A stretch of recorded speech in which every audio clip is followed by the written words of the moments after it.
Alright, here's a quick video just to give an update on the Arduino setup for the Reptile habitat control. First off, I'd just like to talk about the shield, as this is the first time you've most probably seen it up close.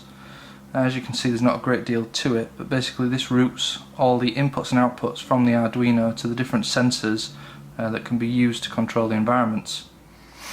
Basically the sensors are connected in via these ports, and this top port here that controls the LCD display.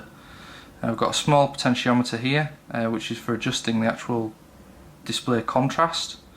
We've got some jumper leads here, which these connect onto the power relay boards, and just situated on the side here we've got 4 transistors, which are basically DC on and off switches. If we look to the underside, this is where situated the RTC real-time clock, and you can see here there's just a small battery which should approximately last for 5 years according to the specifications, and this basically counts away, recording the seconds that the device is actually being turned on. As you can see, this then connects onto the Arduino via the header pins, and that just then gets situated in position.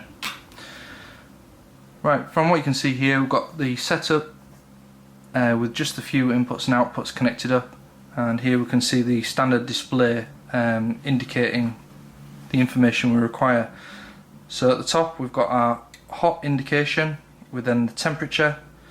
Then the temperature we're actually reading, and as you can see it's set to Fahrenheit at the moment. This symbol here indicates the power is actually on at the moment, and that can be seen if you just look here. Relay 1 is set to actually on the little red light. So this is indicating that the device that would be connected to this relay would be powered at the moment, so giving heat to the Viv setup. Going further along, we can see that it's telling us that we're actually on Viv 1 at the moment, because we've got 2 actual input-output ports. We can actually rig up 2 complete different setups, so the idea being that this then LCD would cycle through indicating the second Viv. On the bottom line we've got our cold end temperature, and as you can see at the moment we've got a symbol here which indicates the power is off, a little battery with an X in the middle.